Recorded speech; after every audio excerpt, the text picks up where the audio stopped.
2019년 2회 전자기학부터 가봅니다.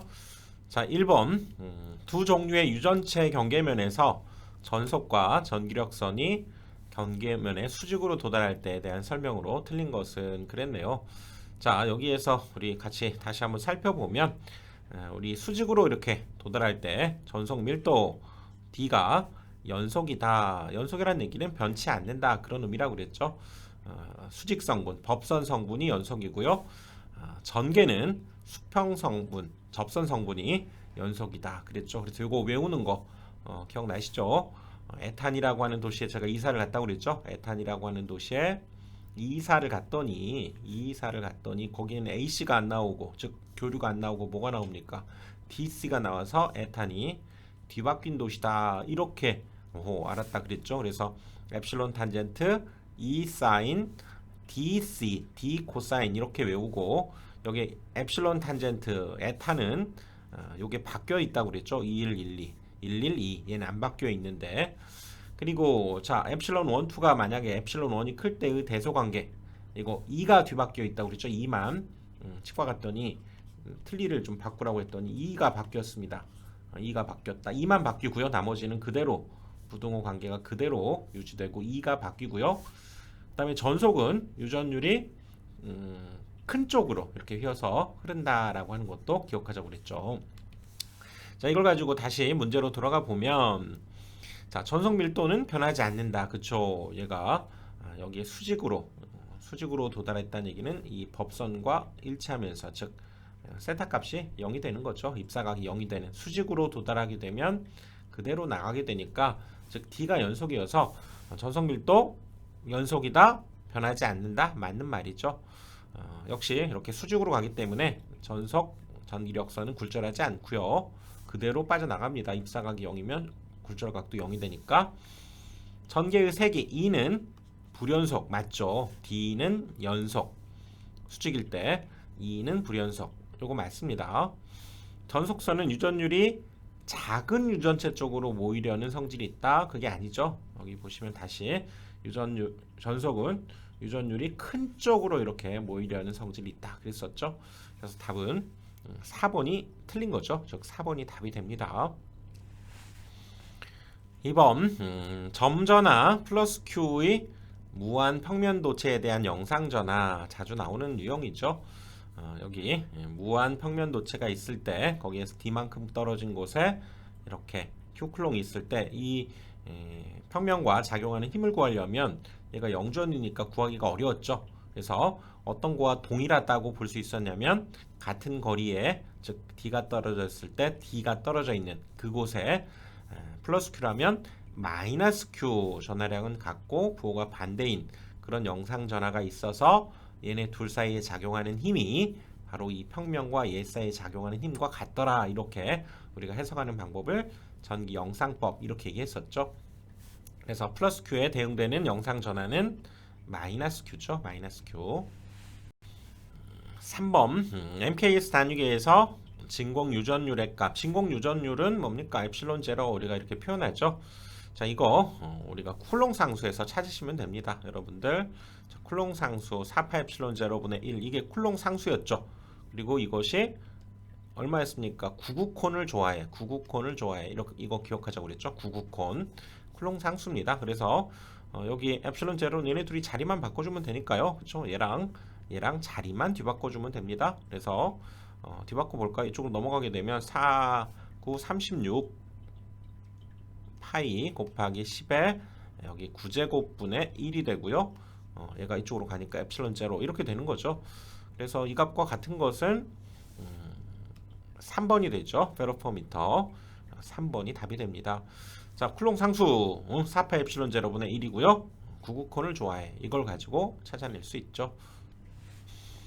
또 우리가 빛의 속도 C라고 표현하죠. 얘는 3 곱하기 10의 8제곱미터/세크 또 이렇게 되기 때문에, 만약에 이 빛의 속도 C를 이용해서 얘를 구해봐라 그러면 여기 3으로 나누고 10의 세제곱 나누어서 얘 3으로 나누면 얼마입니까? 12파이죠. 그리고 8제곱으로 나누면 11가 남고요. 1제곱 곱하기 C라고 해주고 1을 이렇게도 표현할 수 있죠. 그래서 이것은 다시 쓰자면 120파이 c분의 1 이렇게도 나타낼 수 있습니다. 자, 빛의 속도 뭐 기억하신다면 뭐 굳이 이거 외우지 않고도 찾아내 볼 수 있죠. 여기에서는 지금 뭐 얘를 물은 거니까 요거 3번이 답이죠. 4번 진공 중에 서로 떨어져 있는 두 도체 AB가 있다. A에만 1쿨롱의 전하를 줄 때 AB의 전위가 각각 3과 2가 되었다라고 하면 이번에는 A에다가는 2, B에다가 1의 전하를 주게 되면 A의 전위는 몇 볼트가 되겠는가? 자, 그림으로 한번 이해를 해봅시다. 자, 이렇게 생긴 두 개의 지금 도체가 있죠. 자, 이곳을 A 도체, 여기를 B 도체라고 하고 여기에다가 지금 Q1을 1쿨롱만을 일단은 준 거죠. 그럴 때의 전위가 각각 이때의 전위 V1이라고 해볼까요? 이것이 3볼트였고 V2가 이것이 지금 2볼트다 이렇게 됐다고 할 때 다시 A에다가 2쿨롱 여기에다가 이제 처음엔 1쿨롱이었지만 나중에 2쿨롱 그 다음에 여기에는 1쿨롱을 주게 됐을 때 이 전위가 어떻게 바뀌느냐를 묻는 거죠. 이것은 뭘 이용해야 됩니까? 전위계수를 이용하죠. 전위계수. 자, 공식 어떻게 됩니까? 전위계수. V1의 전위계수는 V1의 전위는 어떻게 해서 만들어집니까? Q1에 의해서도 또 Q2에 의해서 만들어지는데 Q1에 의해서 만들어지는 그 개수 그래서 내 거에 의해서 내가 만들어지니까 P11 얘에 의해서 만들어진다 P12 그 다음에 V2도 P21 Q1 P22 Q2 이렇게 전위계수를 이용해서 식을 만들었죠. 자, 이 조건 이 식에 의해서 자, 이 조건을 한번 대입을 일단 해봅시다. 지금 V1이 3V라고 했기 때문에요. 여기에다가 3V를 대입하고요. 일단 P11에 Q1이 지금 1쿨롱이었죠. 그래서 여기에다가 곱하기 1을 하고요. Q2는 현재 처음에는 없었죠. 여기다 0 대입하면 P11 값을 알 수 있었네요. 그래서 P11을 알 수 있었고요. 그 다음에 또 여기에서는 지금 B의 전위가 2V라고 했기 때문에 여기에다가 이제 2를 집어넣어야죠. 그래서 2 값을 집어넣고 여기가 1쿨롱 여기가 0이니까 P21 곱하기 1이고요. 여기는 0이 되는 거죠. 우리는 이 전위계수 성질에서 P21은 당연히 또 뭐와 같습니까? P12와 같죠. 그래서 P11 값을 알아냈네요. 여기가 3이고 P12도 알아낸 거죠. 이 조건에 의해서 여기도 2고 여기도 2라는 걸 알아냈죠. 자, 그런 뒤에 최종적으로 자, 이것으로부터 2쿨롱과 1쿨롱 이제 여기가 2쿨롱으로 바뀌고요. 여기에다가 이제 1쿨롱을 줬을 때 그때의 이 각각의 전압은 바뀌겠죠. 어떻게 되는가는 역시 여기다 집어넣어야죠. 그래서 자, V1은 3 곱하기 Q1이 2였고요. 플러스 여기 2였죠. Q2가 1로 바뀌었기 때문에 1이 되고요. 그래서 A의 전위 V1을 구하라고 한 거니까 요것만 구하면 되네요. 그래서 여기에서 6 더하기 2니까 얘가 8V가 됐죠.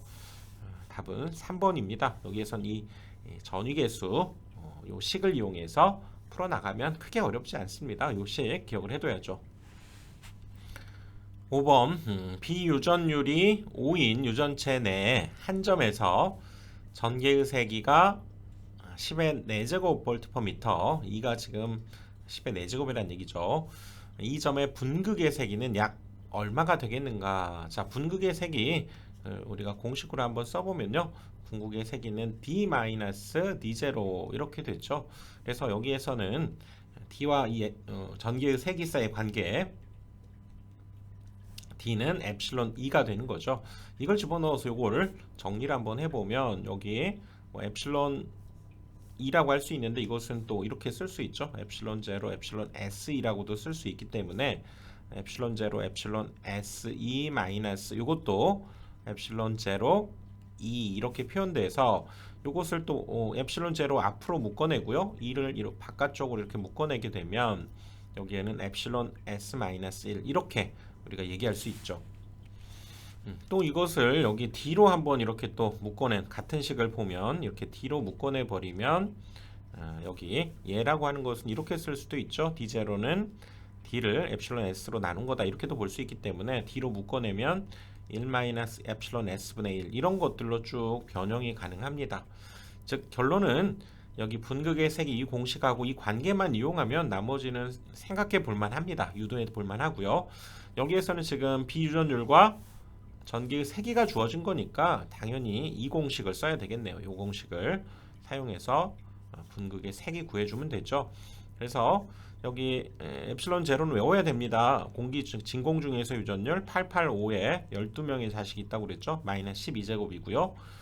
얘가 5니까 5 마이너스 1 곱하기 10의 4제곱 이거 계산해 주면 되죠.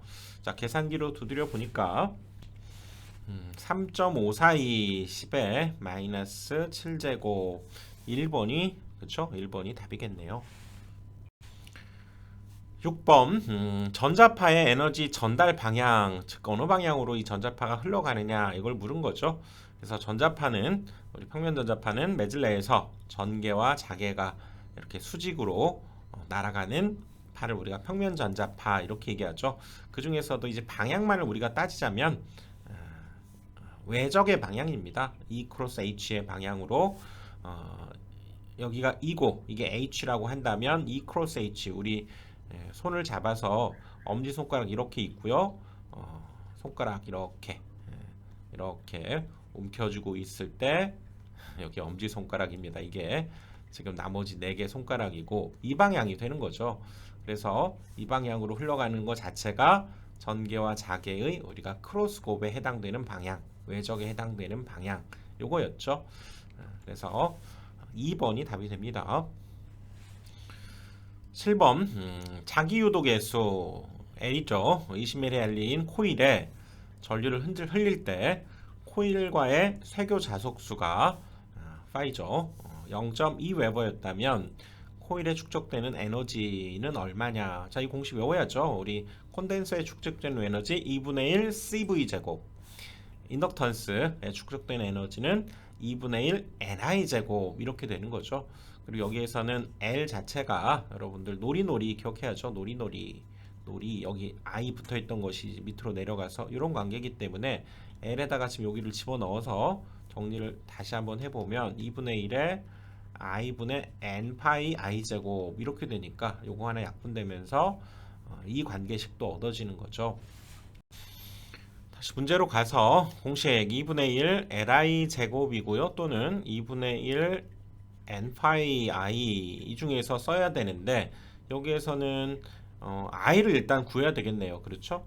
I를 일단 구해야 되기 때문에 I를 이 L과 파이가 속해 있는 그 식으로 다시 한번 놀이놀이 써볼까요? 놀이놀이 이걸 이용하면 얘는 L분의 N파이가 되는 거죠.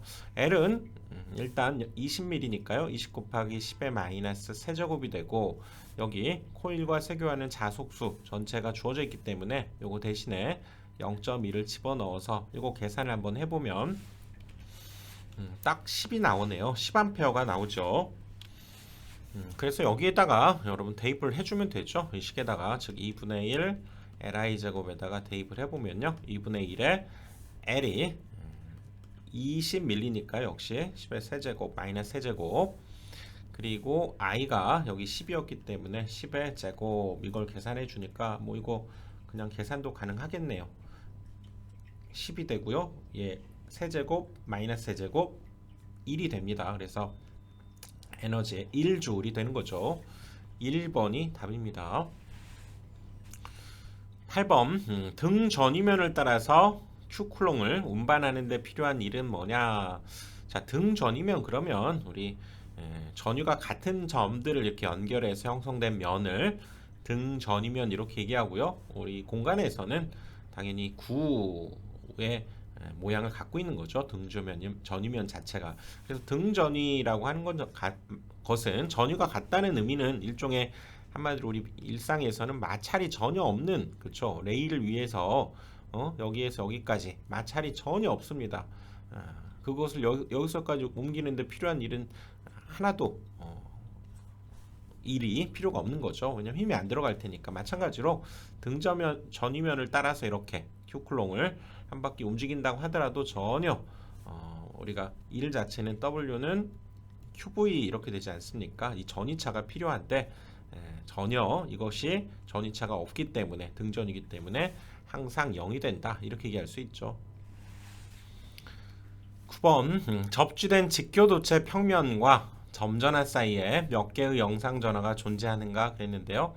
지금 접지되어 있는 이 직교도체 그러면 평면이 이렇게 우리가 사분면을 이루듯이 평면을 이렇게 만들고 있는 거죠.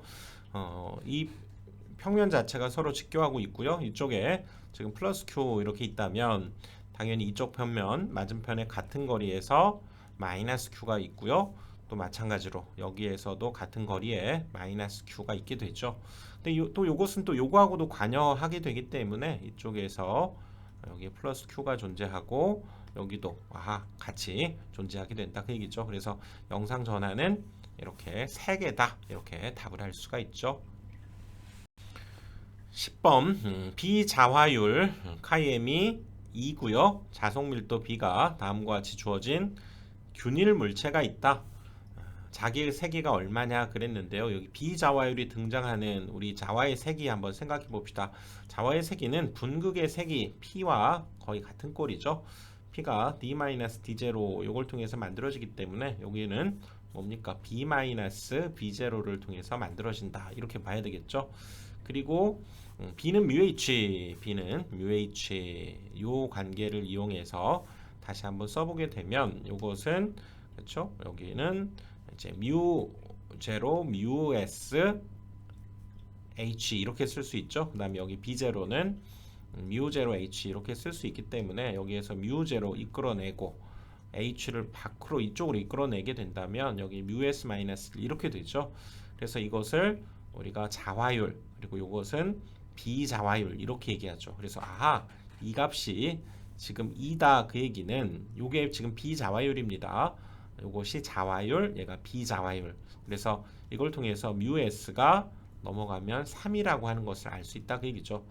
그럴 때 지금 B 값이 주어져 있고 H를 구하라. 이걸 이용하면 되겠네요. 그래서 H라고 하는 것은 그러면 뮤분의 B가 될 테니까 자 다시 한번 구해보면 지금 뮤S가 3이라는 걸 알았죠? 그러면 뮤는 뮤0 뮤S분의 B 이렇게 될 테니까 결국 이 값에다 이제 대입을 해봅시다. 뮤0는 4파이 10의 마이너스 7제곱이죠. 외우셔야 됩니다. 곱하기 3이 되고요. 그리고 B는 여기 주어져 있기 때문에 여기가 20 그리고 여기 YAX 이렇게 그대로 계산만 해주면 되겠네요. 자, 이거 계산을 해주면 이걸 계산기로 두드려 보니까요. 이 부분이 0.53의 10의 7제곱이 되네요. 그래서 YAX 이렇게 있는 답은 1번이 되는 거죠.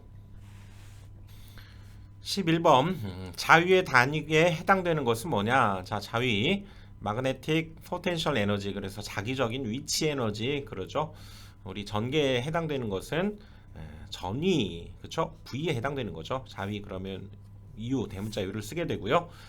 우리 전개에서 다뤘던 것처럼 동일하게 여기에서는 우리가 자기의 세기가 4파이 뮤0 R제곱분의 M이라면 여기에다가 그렇죠? 곱하기 거리 R을 한 것이 자위가 되고요.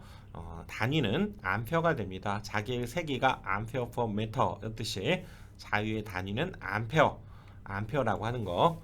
자, 자위 단위는 암페어입니다. 1번이죠.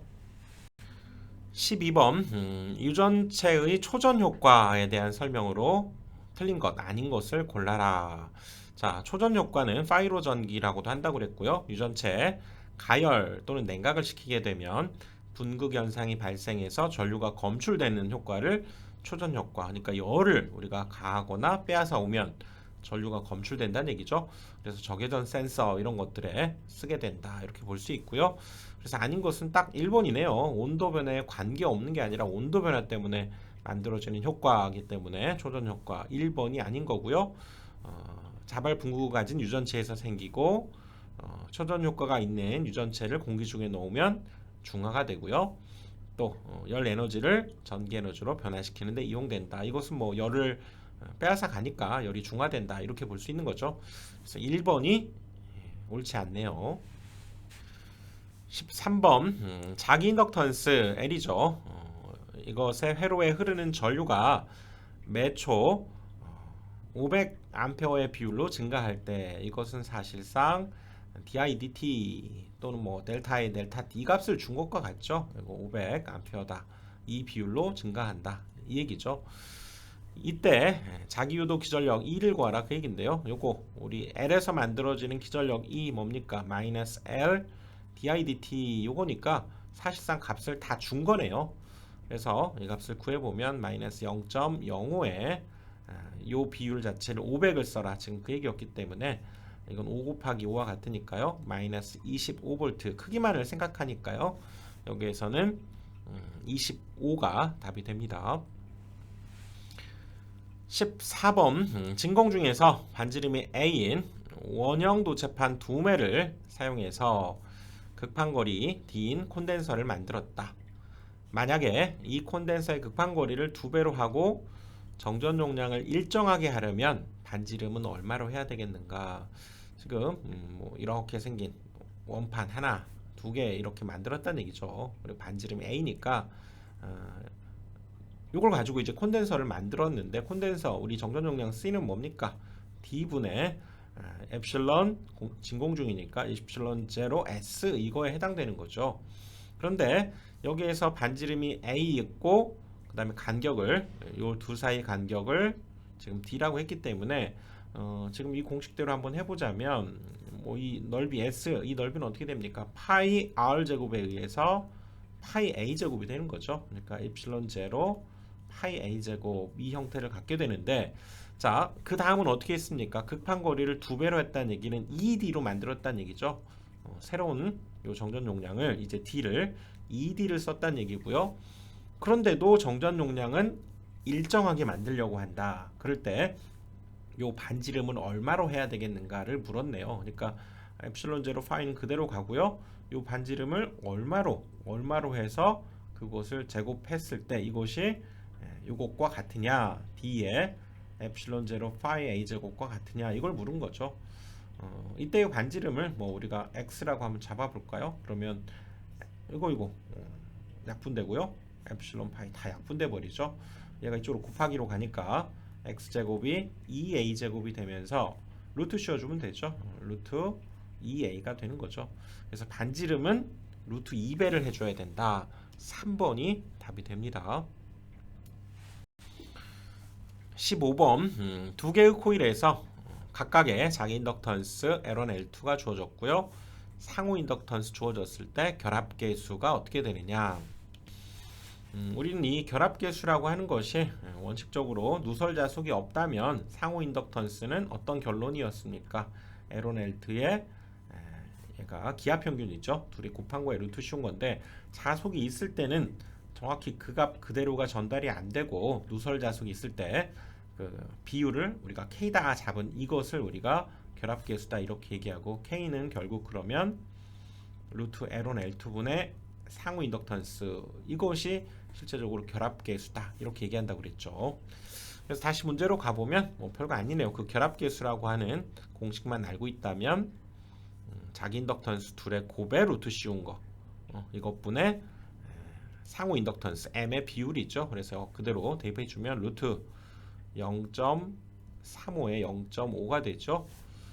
그리고 상호 인덕턴스 0.1이기 때문에 이거 계산기로만 두드려 주면 되네요.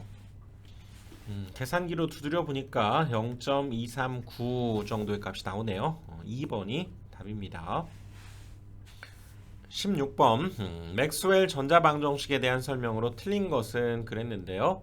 일단 여기서 틀린 것은 2번이고요. 2번은 우리가 다이버전스 B가 어떻게 됩니까? B는 이건 0입니다. 그래서 N극과 S극은 이렇게 독립적으로 존재할 수가 없고요. 반드시 쌍을 이루면서 이렇게 존재하기 때문에 여기에서 나온 이 자기력선이 반드시 S에서 끝나게 되죠. 그래서 어디를 이렇게 잡아봐도 여기에서 즉 발산되는 B는 없다는 거죠. 그것이 되는데 폐곡면을 통해서 나오는 자속이 자극의 세기와 같다. 이 폐곡면을 통해서 나오질 않는다는 얘기죠. 그러니까 나왔다가도 반드시 들어가기 때문에 이건 나온다고 볼 수가 없습니다. 그래서 2번이 틀린 거고요.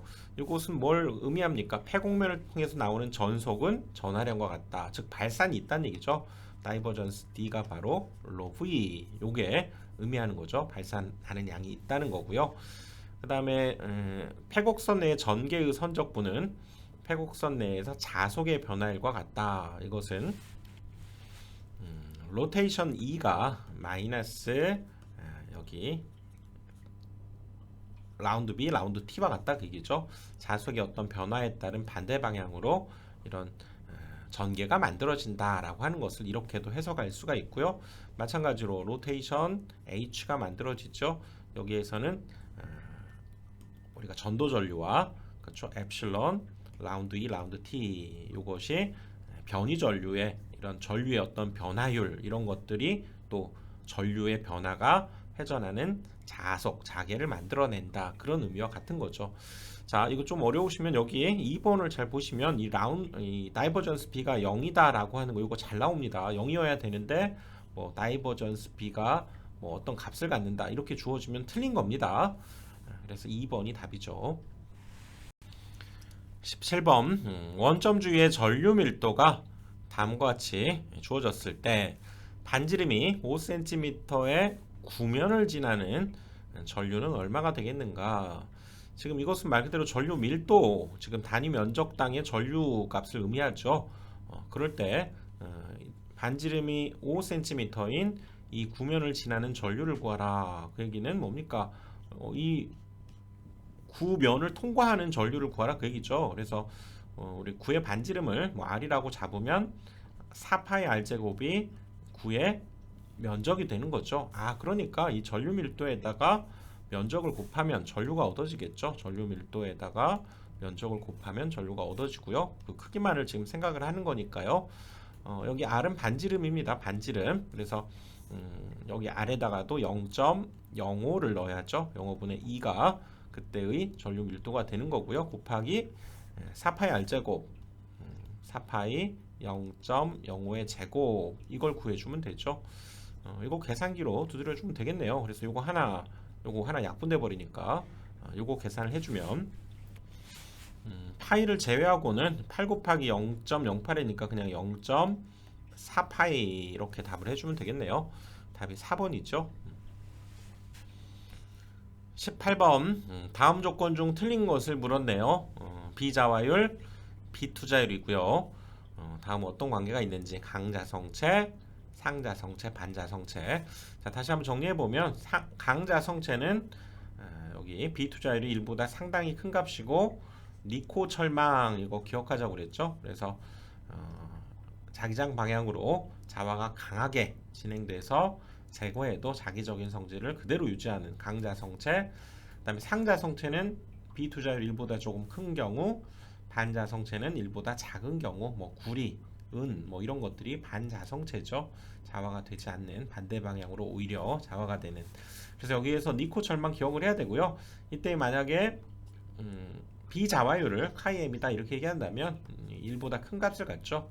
강자성체나 상자성체 같은 경우는 1보다 크지만 얘는 0보다 작은 값이죠. 0보다 큰 값, 0보다 큰 값을 갖고요. 얘는 0보다 작은 값을 갖게 되죠. 그러니까 여기에서 틀린 것을 골라라 그러면 이거 맞죠. 그리고 이거 아닙니다. 상자성체 이것이 아니네요. 이건 1보다 큰 값을 갖게 되죠. 반자성체는 1보다 작고 0보다는 작고요. 맞죠. 그리고 이런 비자화율, 비투자율 값에 따라서 반자성체, 상강자성체 등으로 구분한다. 맞죠. 여기가 틀렸네요. 2번이죠. 19번 권선수가 400회, 면적이 9파이 제곱센티미터인 장방형 코일에 1A의 직류가 흐르고 있다. 코일의 장방형면과 평행한 방향으로 자석밀도 B죠. 0.82 균일한 자개가 가해져 있다. 코일에 평행한 두 변의 중심을 연결하는 선을 축으로 할 때 이 코일에 작용하는 회전력은 얼마가 되겠는가? 토크를 지금 묻고 있는 거죠. 여기에서는 지금 코일의 회전력을 묻고 있습니다. 우리 뭐 이런 강의에서 이렇게 두 개가 자석이 발생하고 있을 때 여기 A, B일 때 가해지는 토크는 권수, 전류, 자석 밀도, 면적에다가 얘와 이루는 각에 대한 코사인 값으로 일반 도체의 토크일 때는 이 공식을 쓰게 되고요. 그 다음에 하나 더 하자면 도체의 지금 토크일 때는 NIBS 코사인 세타였다면 자성체의 토크는 다르다고 그랬죠. 여기는 자극과 길이, 그 그다음에 자기의 세계에다가 사인 세타가 곱해지는 것이 자성체의 토크의 공식입니다.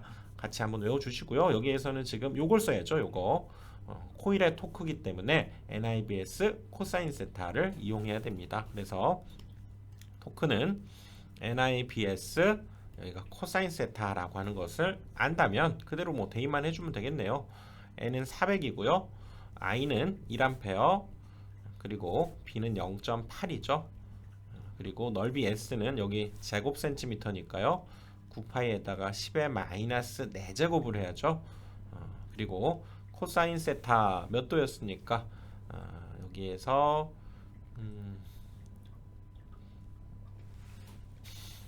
여기를 보면 코일의 장방향면 정사각형 그 면과 평행한 방향으로 자속 밀도라고 했기 때문에요. 코일과 자속 밀도 이루는 각 요 세타는 0도로 보면 되겠네요. 그래서 코사인 0도, 코사인 0도는 얼마입니까? 그러면 1이죠, 1. 이것만 계산기로 두드려 주면 되겠네요. 자, 계산기로 두드려 보니까 0.904 정도 값이 나오네요. 답은 4번이 되는 거죠. 20번 자기회로에서의 자기저항에 대한 설명으로 틀린 것을 물었네요. 자기저항에 대해서 한번 살펴보면요. 여기 이렇게 전류를 코일을 감아서 흘렸을 때 여기에 자속이 만들어지죠. 그 자속이 통하기 어려운 정도를 우리가 R 또는 RM 이렇게 표현하죠. 전기저항과 구분하기 위해서 M자를 표현했는데 이거 역시 투자율 그 다음에 면적에는 반비례하고요. 길이에는 비례한다. 그랬었죠. μS 분의 L 기억을 해둬야 됩니다. 그리고 단위는 암페어 턴 퍼 웨버고요. 이것은 헨리의 역수와 같다. 이것도 기억을 해두셔야 됩니다. 그래서 여기에서는 자기회로의 자기저항 우리 RM이라고 했을 때 뭡니까? μS 분의 L 기억을 해둬야죠. 여기에서 단위 암페어 턴 퍼 웨버 맞고요. 그 다음에 자료의 길이에 비례하죠. 이것이 옳지 않네요. 단면적에 반비례하고 맞고요. 자성체의 비투자율에 반비례한다. 비투자율에 반비례한다. 이것도 맞죠. 그래서 2번이 틀린 거네요. 자, 이렇게 해서 20번까지 살펴봤고요. 다음 강의에서 또 뵙겠습니다.